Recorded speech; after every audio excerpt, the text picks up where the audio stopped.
Hello and welcome to homework 2, part 3. In this part of the homework, we are given a situation in which we are told, starting from a force balance on a cylindrical control volume with either a pressure drop or vertical elevation, show that the fanning friction factor, F, is equal to 16 over the Reynolds number for laminar flow. So, what I've gone ahead and done here is I've drawn out the situation I have chosen, which is to do this with vertical elevation instead of a pressure drop. So essentially the difference between the two here is that we have our pipe here. Specifically, we're going to be looking at this inner pipe here with fluid going through it. And we can say here that there is no pressure drop for this section of piping because above this section of piping here will have 1 atmosphere, and below we will also have 1 atmosphere. So we can ignore a pressure drop term here in this situation. So before we start, we can go ahead and label a few things. I've gone ahead and labeled little r as the radius of the inlet of the inner cylinder of the piping, and big R as the outer radius of the entire structure. So what we can do from here is we're going to have two separate positions here. We're going to call this top position here, position 1. We're going to call the bottom position, position 2. Now, between this, we need to have some height of the cylinder here. So we will label this as delta Z, or the net change in elevation here. We'll label that as delta Z. Now we can move into our force balance here, and what can we say about that? Well, first, we always have the force due to gravity. So going down, we will have the force due to gravity. We'll denote that as Fg. And we'll also have another force when the fluid is coming down through this pipe. The outer walls of this piping will exert some stress on that fluid, and that force will be exerted upwards. We can think of this as some sort of friction stress. So we're going to denote that as Fs for the stress force. So now we can go ahead and let's write down some things and try to balance out a force equation here.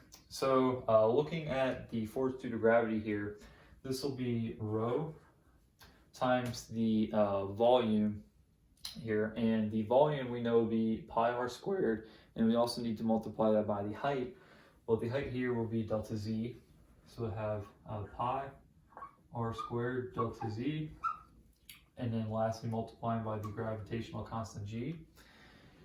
And we'll also, so this will be all set to 0, so we'll be adding our stress force term here, and this will be equal to the shear stress, which is denoted as this tau variable, and this is multiplied by the area that is around the walls of the cylinder control volume in the middle here. So this will be 2 pi r, and this will be multiplied by G as well. Again, setting this all equal to 0 because we want to have a force balance here. So what we can do from here is just simply, if we bring one side over to the other, since this side is equal to 0, we can cancel out some terms here. So just visualizing one on each side, we know that our G terms will cancel out. We know that or excuse me, this should be delta Z here. This should be G, and this should be delta Z. Okay, so our delta Z terms will cancel out. Our one of our R terms will cancel out, and our pi terms will cancel out. So rewriting this, we will have the density times R, again we're left with 1 R here, times G, and then we will add tau times 2, and this will be all equal to 0. Okay? So from here we can break this down a little bit further, This tau, or shear rate here, this can, shear stress, this can be broken down further because the shear stress is equal to simply the viscosity times the shear rate. So tau is equal to the viscosity, mu, times shear rate. And this shear rate is simply the change in velocity with respect to r. So the change in r here, so it is dv over dr. So let's go ahead and plug this up into our expression here. So we now have rho rg plus 2, and then times the viscosity mu, and then dv dr equals 0. So from here, what we want to do is we want to go ahead and isolate dv dr, and then we can integrate to find velocity here. So moving this term over to the other side, we'll have rho rg is equal to negative 2 mu dv dr. And then isolating for dv dr, we'll end up with dv over dr. Again, change of velocity with respect to r here. Remember, we have the small radius and the outer radius, big R. This is equal to rho, it'll be actually negative rho rg over 2 mu. Okay. So now we can go ahead and integrate, and we're going to leave this as a indefinite integral. So we're going to have a constant of integration here, but we can go ahead and solve for c because we won't want c, because obviously the fanning friction factor doesn't have a constant of integration in it. So I'm just going to move up here. So when we integrate this, we get that the velocity v is equal to negative rho g over 2 mu is just a constant, so have negative rho g over 2 mu. Integrating with respect to r here, we will end up with times r squared over 2, and we will have our constant of integration plus c here. So in order to find this constant of integration c here, what we can look at is when little r is equal to big R, we will have the velocity is equal to 0, again, all the way out here. And that is because of the no slip factor, or the no slip factor, no slip boundary. So when little r is equal to big R, again, at the outside here, the velocity will be equal to 0. So what we can do here is plug this into our expression. So plugging in, so v equals 0 here, so it has 0, negative rho g over 2 mu. Plugging in big R here, we will have times r squared over 2 plus c.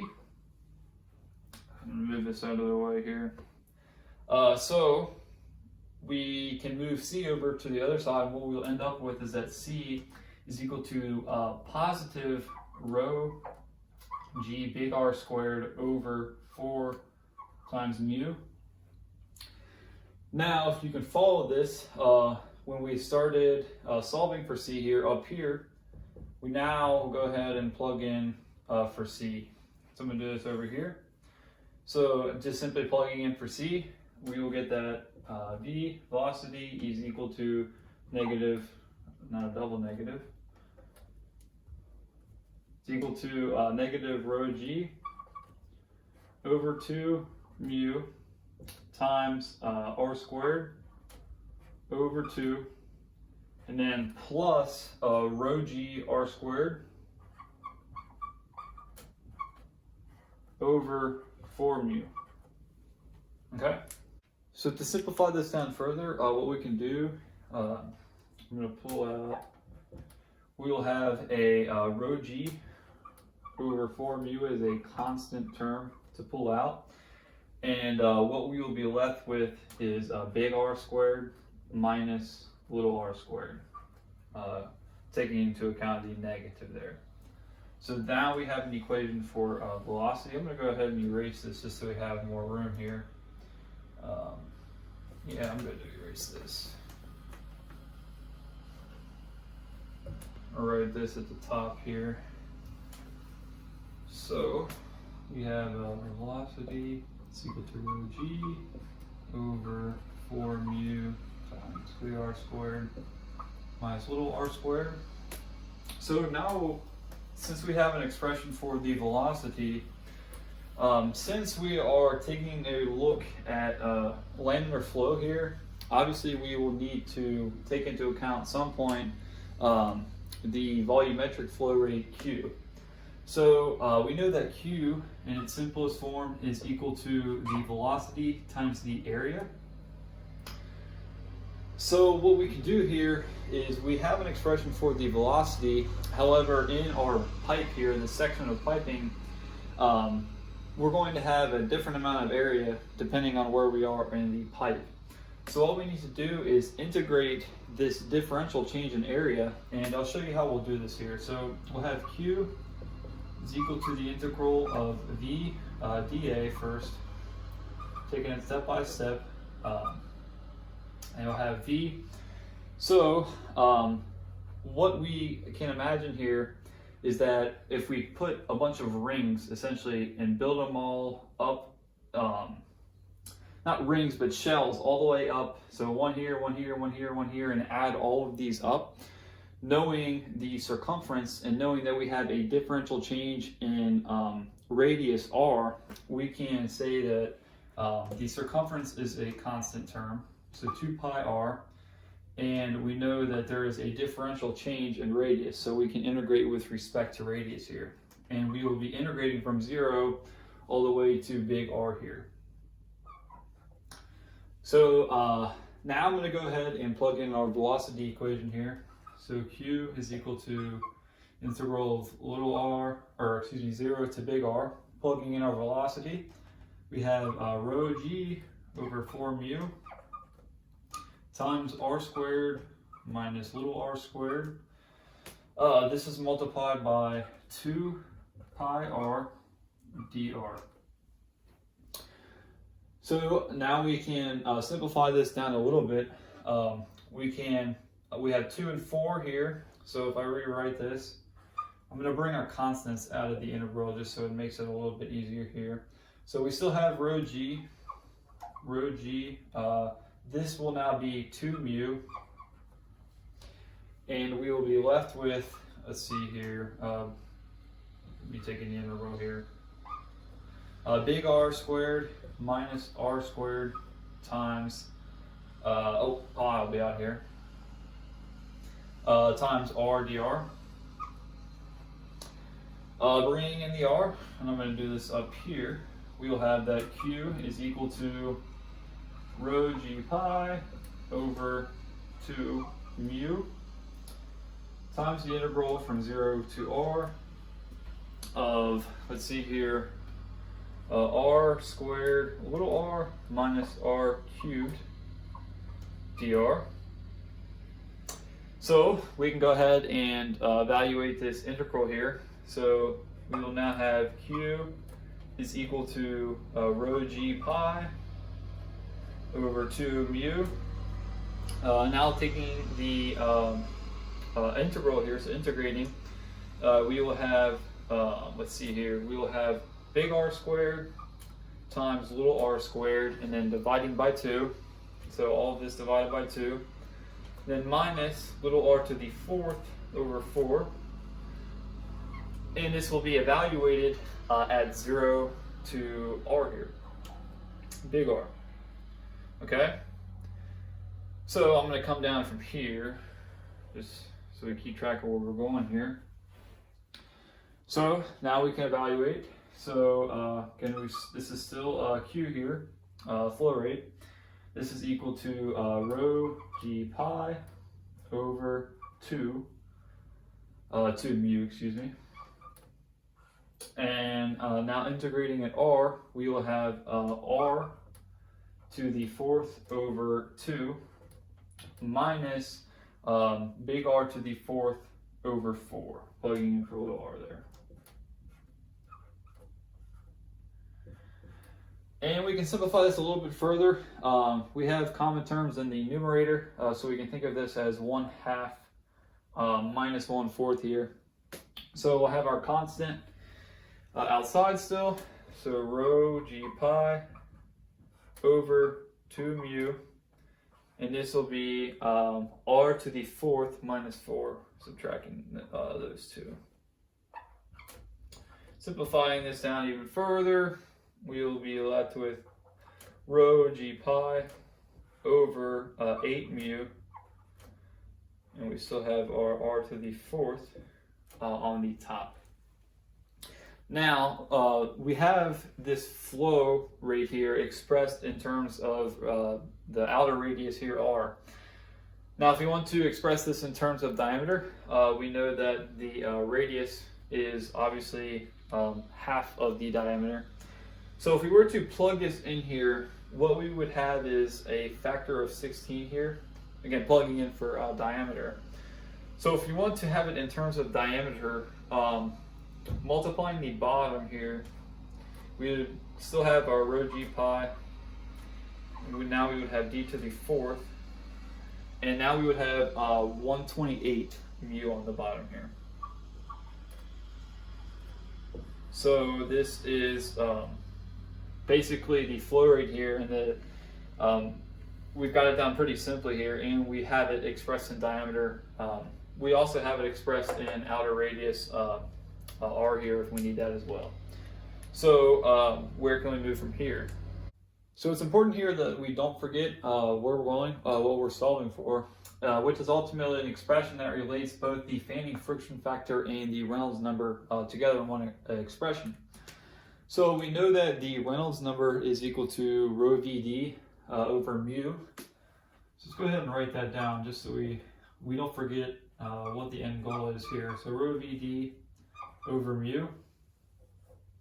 So the last piece of information here that we will evaluate has to deal with Bernoulli's equation, and we know that Bernoulli's equation, so this is Bernoulli, we know that the equation is P2 minus P1 over rho plus V2 squared minus V1 squared over 2 plus G delta Z is equal to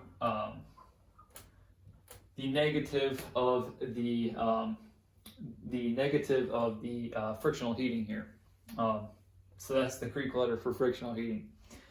So what we can say here, applying the Bernoulli's equation to our situation with this piece of pipe here, is that if you'll remember at the beginning, we said that there is no pressure drop because we have 1 atm and 1 atm here. So this term will be 0. We also we have no change in velocity here. Going from this point to this point, there is no change in velocity, so this term also will be 0. So we're left with plus G delta Z is equal to the negative amount of frictional heating. So what can we do here? Well, we know that the flow rate equation here can be expressed in terms of G. We have a G term here and a G term here. So we can plug this flow rate equation into the Bernoulli's equation here. So let's see what that gets us. So plugging or solving for G here, we will get that G is equal to 128 Q times mu over rho G d to the 4th, or let's see here, or no, not rho G, rho pi d to the 4th. So we'll have rho pi d to the 4th. So let's go ahead and plug this in here. So we will have 128 Q times mu delta Z also multiplying. This will be over rho pi d to the 4th, and this will be equal to the negative friction factor.